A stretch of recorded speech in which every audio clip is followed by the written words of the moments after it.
this. The small metallic spheres are melted and a large sphere is formed. Here, the shape does not change, but the size and number of spheres change.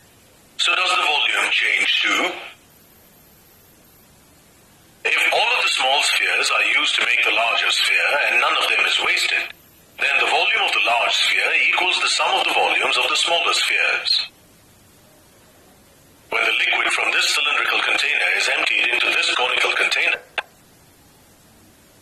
without spilling a drop, does the volume of the liquid change? The volume of the liquid remains the same even though the shape of the container has changed. But what happens if a cube of metal is melted and then converted into another solid or shape, such as a cylinder? Does the volume still remain the same?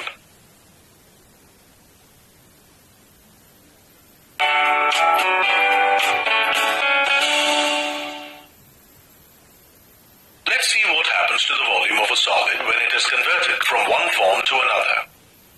We assume that no amount of metal is lost or wasted in this conversion process.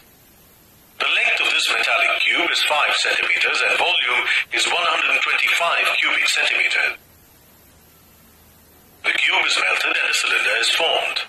So the volume remains the same. The diameter of the cylinder is 5.6 centimeters. And the height is 5.073 centimeters approximately. Hence, its volume is around 125 cubic centimeters.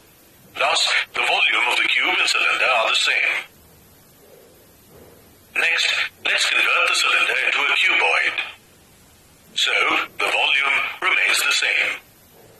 The dimensions of the cuboid are 10 centimeters, 5 centimeters, and 2.5 centimeters. Hence, its volume is 125 cubic centimeters. As you can see, the volume of the cuboid is the same as the volume of the cube and cylinder. Next, the same cuboid is melted and a cone is formed, and so there is no change in the volume. The diameter of the base of the cone is 10 centimeters, and its height is 4.77 centimeters. Hence, its volume is around 125 cubic centimeters.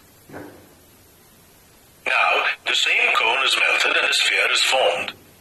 So, the volume doesn't change. The radius of the sphere is 3.101 centimeters approximately, and hence its volume is around 125 cubic centimeters.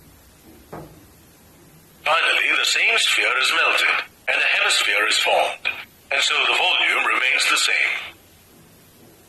The radius of the hemisphere is 3.9075 centimeters approximately, and hence its volume is around 125 cubic centimeters. As you can see from the table, the volume remains the same even though the shape changes.